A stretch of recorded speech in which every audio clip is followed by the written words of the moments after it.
Hello and welcome to Healy Consultants channel. My name is Seth Cheng.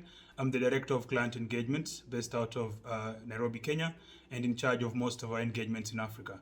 In this video, I'll be talking briefly about setting up a company in Uganda, the step-by-step process, the documentary requirements, as well as the pros and cons of setting up a business in the country.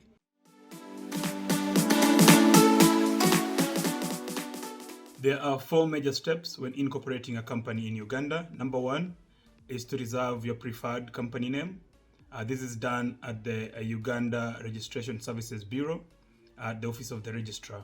Once this is completed, you proceed to the next step, which is to apply for the certificate of incorporation at the same office. Once this is completed, you go to the third step, which is to apply for a tax identification number at the Uganda Revenue Authority. Once you've obtained the TIN, the tax identification number, then you proceed to apply for a license at the Kampala City Council offices. The City Council offices will have to come and view, or rather inspect your office location. Only thereafter you'll obtain a license for your industry. Number 5 then is to open a corporate bank account. If you need to have a local bank account to, say, pay staff on the ground as well as local transactions.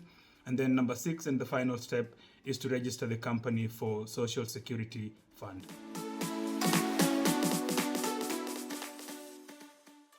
The document required to incorporate a company in Uganda for individuals is a passport copy, and number 2 is a proof of address, and number 3 is a bank statement.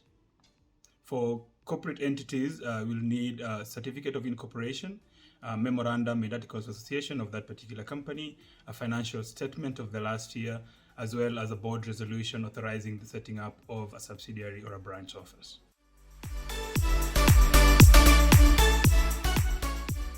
Some of the advantages of registering a company in Uganda is 1, there are very minimum requirements when setting up a company in the country, meaning that a company can be incorporated by one individual and the company can be fully foreign owned, and the shareholder does not need to be resident in Uganda. Number 2, there's no minimum share capital requirement when setting up a Ugandan LLC, and there's no mandatory requirement for the share capital to be paid up. Number 3, there's no restrictions around capital investment in the country. You can invest as well as expatriate profits as well as capital outside of the country without any restrictions. Number 5, the process of setting up a company in Uganda is very streamlined, and it is possible to incorporate a company within 1 or 2 weeks of submitting an application to the authorities. Why choose us over our competitors in Uganda? Number 1, we are very transparent when it comes to fee quotations. We've ensured to publish all our fees on our website.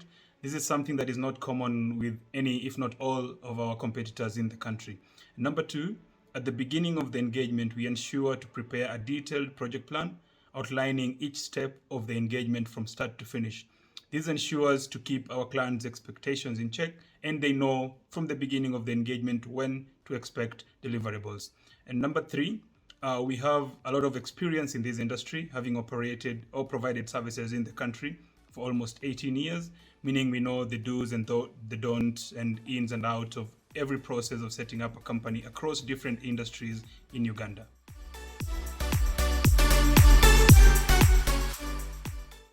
There haven't been any major development in Uganda that affects setting up a business, especially for foreign nationals in the country. Although the Ugandan government has tried as much as possible to automate the company registration process, in that, for instance, at the moment, you can reserve your company name online and obtain the payment slip online without having to visit the office of the registrar. Other than that, there hasn't been any major developments that affect setting up a business in the country.